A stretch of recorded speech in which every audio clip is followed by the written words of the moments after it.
Tamil News. டிபிசியின் தலைப்புச் செய்திகள். ஜனாதிபதி ரணில் விக்ரமசிங்க விடுத்த அழைப்பை ஐக்கிய மக்கள் சக்தி நிராகரித்திருக்கிறது. பாதுகாப்புடன் சம்பந்தப்பட்ட எந்தவொரு விவகாரத்தையும் பாதுகாப்பு அமைச்சுடனேயே கையாள வேண்டும் என்கிறார் சபாநாயகர். உள்நாட்டு போரில் இடம்பெற்றதாக கூறப்படும் போர்க்குற்றங்கள் மிகைப்படுத்தப்பட்டவை என சரத் பொன்சேகா தெரிவித்துள்ளார். அனுரகுமார திசாநாயக்க ஜனாதிபதியாக வருவதற்கு ஒருபோதும் அனுமதிக்கப் போவதில்லை என்கிறார் அமைச்சர் லோஹான் ரத்வத்த. இந்தியாவின் புதிய வெளிவிவகார செயலாளராக விக்ரம் மிஸ்ரி பொறுப்பேற்கிறார். வணக்கம். நீங்கள் இணைந்திருப்பது டிபிசியின் மாலை தமிழ் செய்திகளுடன். இனி விரிவான செய்திகளை பார்ப்போம்.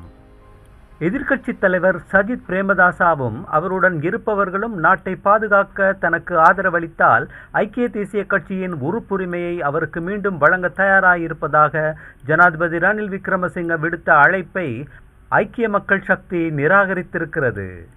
ஐக்கிய மக்கள் சக்தியின் பாராளுமன்ற உறுப்பினரும் SM மரிக்காரும் கட்சியின் பிரச்சார முகாமையாளர் சுஜீவ சேனசிங்கவும் இந்த நிராகரிப்பை அறிவித்திருக்கிறார்கள்.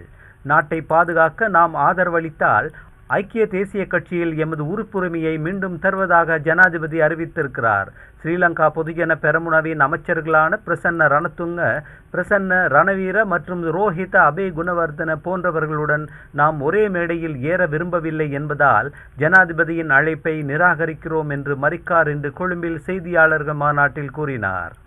முன்னர் எதிர்பார்த்ததை போன்று 15-20 ஐக்கிய மக்கள் சக்தி பாராளுமன்ற உறுப்பினர்களின் ஆதரவை பெற முடியாமல் போனதால் ஜனாதிபதி பெரும் குழப்பத்தில் இருக்கிறார். ஜனாதிபதி தேர்தலில் போட்டியிடுவதா இல்லையா என்று தீர்மானிக்க முடியாதவராக அவர் இருக்கிறார். அவர் போட்டியிட வேண்டும் என்றே நாம் விரும்புகின்றோம், ஏனென்றால் அது எமக்கு அனுகூலமானதாக இருக்கும் என்று மரிக்கார் கூறினார்.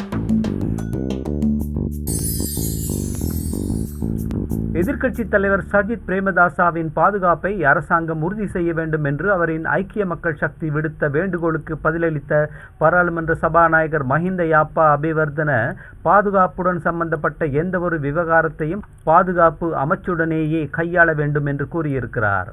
அமெரிக்க முன்னாள் ஜனாதிபதி டொனால்ட் ட்ரம்ப் மீது மேற்கொள்ளப்பட்ட கொலை முயற்சியை தொடர்ந்து அமெரிக்கா நிலவரத்துக்கும் இலங்கை நிலவரத்துக்கும் இடையே ஒற்றுமை இருப்பதாக செய்தியாளர்கள் மாநாட்டில் கூறிய ஐக்கிய மக்கள் சக்தியின் பாராளுமன்ற உறுப்பினர் எரான் விக்ரமரத்ன பிரேமதாசாவுக்கும் அதே போன்று பாதுகாப்பு அச்சுறுத்தல் இருப்பதாக குறிப்பிட்டார்.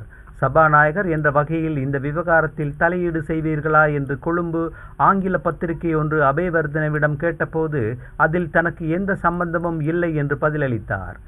பாதுகாப்பு தொடர்பில் ஏதாவது பிரச்சனை இருந்தால் ஐக்கிய மக்கள் சக்தி பாதுகாப்பு அமைச்சுடன் தொடர்பு கொள்ள வேண்டும்.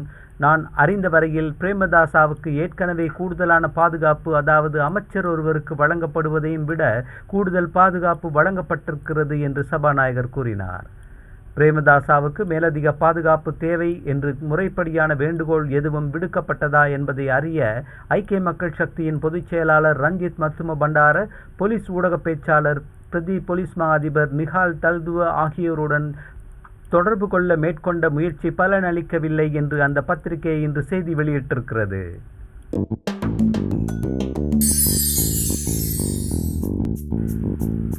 உள்நாட்டு போரில் இடம்பெற்றதாக கூறப்படும் போர்க்குற்றங்கள் மிகைப்படுத்தப்பட்டவை என்று கூறியிருக்கும் முன்னாள் இராணுவ தளபதியும் பாராளுமன்ற உறுப்பினருமான ஃபீல்ட் மார்ஷல் சரத் பொன்சேகா போரின் இறுதி கட்டத்தில் 40,000 பேர் கொல்லப்பட்டிருந்தால் அவர்களின் எலும்புக்கூடுகள் கண்டுபிடிக்கப்பட்டிருக்க வேண்டும் என்று குறிப்பிட்டார்.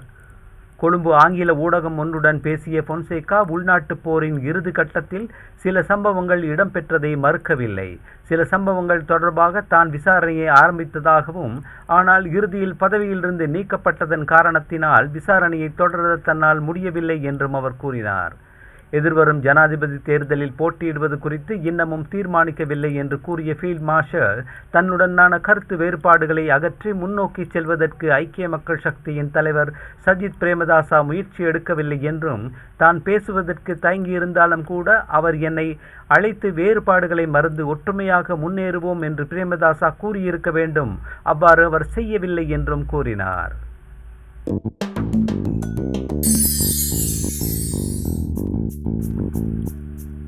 தான் உயிருடன் இருக்கும் வரை ஐக்கிய மக்கள் சக்தியின் தலைவர் அனுரகுமார திசாநாயக்க ஜனாதிபதியாக வருவதற்கு ஒருபோதும் அனுமதிக்கப் போவதில்லை என்று இராஜாங்க அமைச்சர் ரொஹான் ரத்வத்த கூறியிருப்பதை சஜித் பிரேமதாசா தலைமையிலான ஐக்கிய மக்கள் சக்தி கடுமையாக கண்டனம் செய்திருக்கிறது.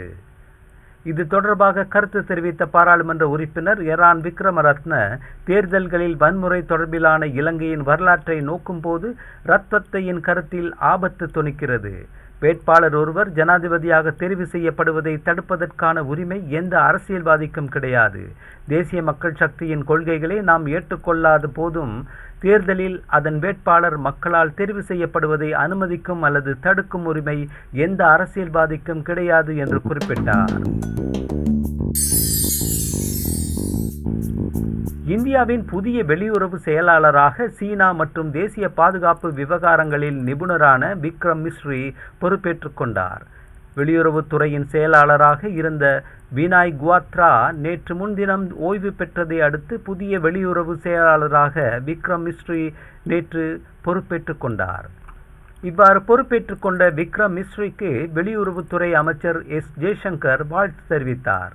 மேலும் விக்ரம் மிஸ்ரி ஸ்பெயின் மற்றும் மியான்மரில் இந்திய தூதராக பணியாற்றியதுள்ளதுடன் பெல்ஜியம், பாகிஸ்தான், அமெரிக்கா, இலங்கை மற்றும் ஜெர்மனியில் உள்ள இந்திய தூதரகங்களிலும் அதிகாரியாக பணியாற்றியுள்ளமை குறிப்பிடத்தக்கது.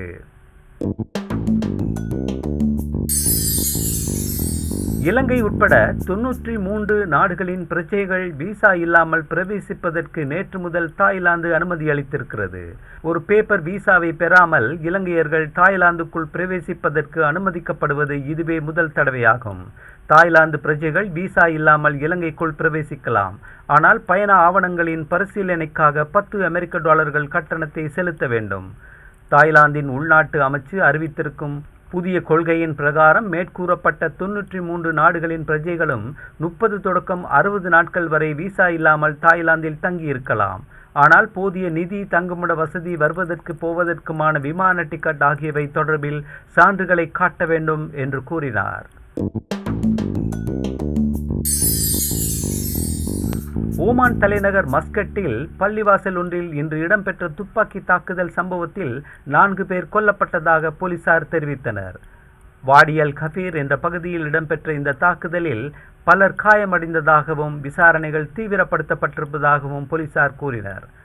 அரேபிய தீபகற்பத்தில் வளைகுடாவின் வாயிலில் இருக்கும் கேந்திர முக்கியத்துவம் உடைய ஓமானில் இத்தகைய வன்முறைகள் இடம்பெறுவது மிகவும் அரியதாகும். அந்த செய்தியோடு நிறைவுக்கு வருவது டிவிசியின் இன்றைய மாலை தமிழ் செய்திகள். மீண்டும் நாளை காலை வழமை போல் சந்திக்கலாம். வணக்கம்.